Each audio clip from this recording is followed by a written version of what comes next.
folks, I'm Lucy at Ballyhoo Creations, and this video series is all about tips and tricks for making dolls and puppets. And this video is about turning tiny parts. But check out the other videos in the series to see if there's anything else you want to learn or get a refresher on. Let's talk about turning small things like little limbs, little hands, little toes. The first thing to consider when you have small parts to turn is your fabric choice, because that's going to make the most difference in how easy or hard it is to turn something right side out. If your instructions tell you to use a certain kind of fabric, listen to the instructions. That means that they've already tested with that fabric and know that they can turn it right side out. In my patterns, I often say use a cotton stretch jersey or some kind of stretch jersey. Those are much easier to turn right side out. If you instead use a woven cotton like a muslin, you might think that it's thinner, so it's easier to turn. It may not be. Thinner is not always what matters. It's the texture of the fabric and the stretchability of it that helps with the turning. For that reason, things like cotton jerseys are really good. Fleece is actually an easy fabric to turn right side out. Some of the woven things, especially the heavier weights like a denim or canvas, those are really hard to turn if you have small, tiny parts. So try to stay away from those. Again, listen to the instructions on your particular project for what fabrics will work. A lot of people will use a pencil or a chopstick or maybe even their scissors to try to turn things right side out. I'm not a fan of that. I have used chopsticks in the past or a pencil or something like that, but they're very difficult to use. This is if you have something very large and you just want to press the seams out after you've turned it right side out with your hands, that works fine. But when you have small parts to turn, you really need to either have a pair of hemostats or maybe this easy point and turn tool like this. And I'll show you how to use all of these. And I almost forgot to mention these tiny turning tubes. These are just little metal tubes. You can still buy them at doll making shops online, or if you know somebody who can cut metal for you, you could even make your own set. And they're just graduated, different sizes. So I'm going to start with this doll body, and it's already been stitched, and it has actually an interfacing on both the front and back, and this is a cotton stretch fabric. The way that the easy point and turn works, I like to put the cup side, not the pointy side, but the cup side, and put that into the limb or whatever it is you want to turn, and then just close it and then start turning. Now when you're turning, there's a couple of things you got to do. First of all, you don't want to start at the bottom. You don't want to grip it down here and try to turn, because all that's going to do is bunch up the fabric here. What you want to do is pinch up at the top, put some pressure on it, until you get just like a millimeter starts turning. See how that's just starting to go in there? I'm going to show you my disgusting trick for making things turn right side out more easily. Just like if you were counting money and you got bills sticking together, what would you do? That's right, I'm gonna lick my hand because I know it's clean. And now I have a little bit of grippiness on my fingers, and it's much easier to grip this slippery stabilizer or fabric, and the turning goes much easier when you do that. So I know it's gross to slurp your hand, but I call it the lick trick. And if you're having a hard time getting a good grip on your fabric to turn things right side out, try the lick trick. It's probably going to work. Okay, and so you just keep going a little bit at a time until you get the thing turned into the body. And at this point, I'm here. I could go ahead and, I think I lost grip on it, but I can see the point of it right there. And at that point, you could just go ahead and do it like that. So that's how we do it with the easy point and turn. And a lot of people really love this tool. My favorite actually would be the long hemostats. You don't want to use the small ones like I talked about in the tools video. This will just rip a hole in your fabric because the fabric we're trying to turn is too big for the nose of those hemostats. We want something that's much bigger that can grab a lot more fabric. So let me get this leg turned right side out and just put it all the way in there. I'm going to open the hemostats up just a little bit up here. Open those jaws and stick a little tiny piece of fabric in, and then I close it and lock it up here. And we do the same thing as before.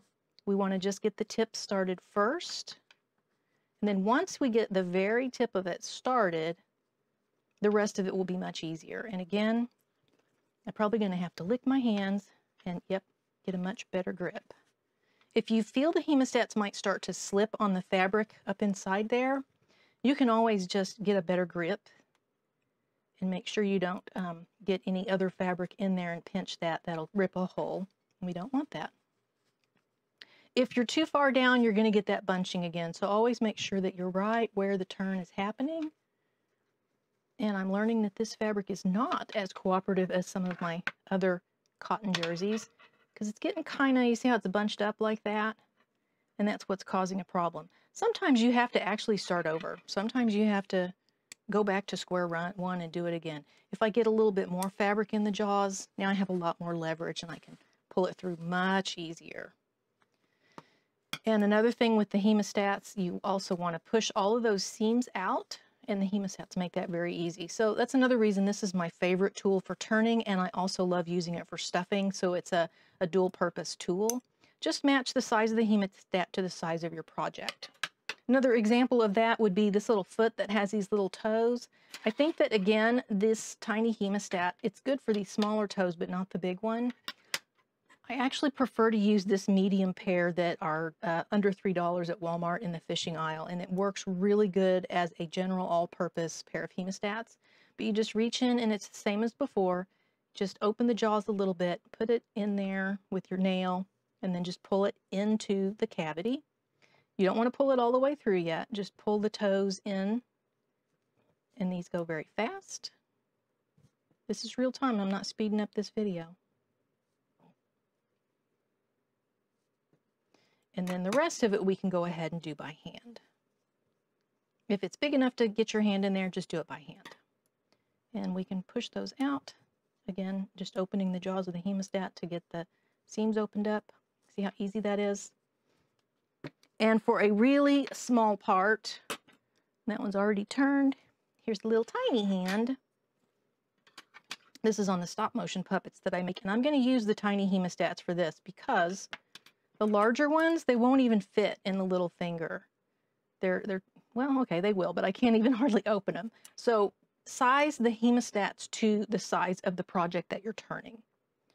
And I'm just gonna, same thing here, just slide it in there. And this kind of fabric, this cotton jersey, turns very easily, especially since there's no stabilizer on it. See how I'm getting it all bunched up because I'm not starting at the tip there.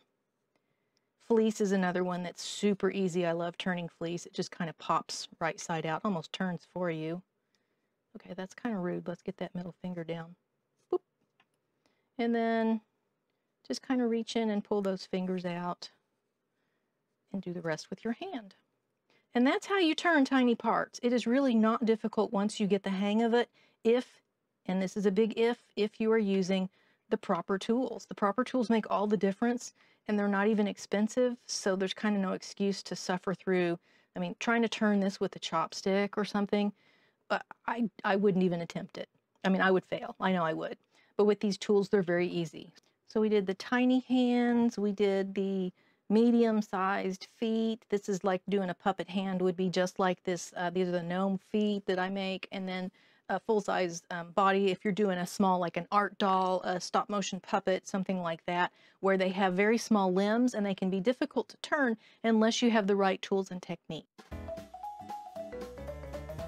You take the size that fits into the finger that you want to turn, the largest one that fits, and then take the next size down and poke it there. And you're not actually trying to put one tube inside the other like that. You are not trying to do that. That's what I thought these were for in the beginning and couldn't get them to work. And then you get the realization that, oh, that's not how it works. You just are pinching them together like that. And then again, you have to pinch at the top and you can get them to turn like that. Again, I like the hemostats better. They work better for me. But if you do have access to these tubes, sometimes you can find them in different sizes. And you can even use 2 different sizes of drinking straw to use the same thing. Just make sure that the straw will fit inside your tiny little tubes that you're trying to turn, your fabric. But this is an option. Again, I prefer the hemostats myself, but you may prefer the turning tubes. So everyone has their own style. And I just learned something while making this video. I didn't know. These are my doll hands from my cloth character or stop motion puppet art doll embroidery machine dolls. And it's a pattern that I've designed. I didn't realize that the easy point and turn actually does fit into all of these fingers. So if you're watching this video because you want to know how to turn these tiny fingers on the doll pattern you got from me at Ballyhoo Creations, the point and turn does actually work. I thought it would be too big, but it does. It works. I didn't even design it that way, but how wonderful is that? So you could use that if you already have it. Works great on the little tiny hands. I hope that gave you some tools and some techniques to figure out how to turn small parts if you're struggling with it. I know a lot of people do. And sometimes even when you have the right tool, it just takes a little bit of practice until you get the feel of how it feels to go very slow. Just do a couple of millimeters at a time. Don't rush it. And eventually you get the feel of how much pressure to squeeze and pull at the same time. With a little bit of practice, you'll be doing it very quickly and it'll be like a breeze. Again, one of the biggest tips I can share with you is if you're using hemostats, which I highly recommend, make sure that you size the pair to the project that you're doing. Don't get a tiny, tiny pair of hemostats and try to use it on something that's, you know, a big part that's this big around. You're just going to rip holes in your fabric. There's too much fabric for the little bitty jaws. Use a bigger jawed hemostat. If you enjoyed this video, check out my designs and patterns at ballyhoocreations.com and look for the other videos in this series to learn more about making dolls and puppets. Everything is linked below the video to help you find everything fast and easy. Because I like to make it easy for you, you know, that's what I do.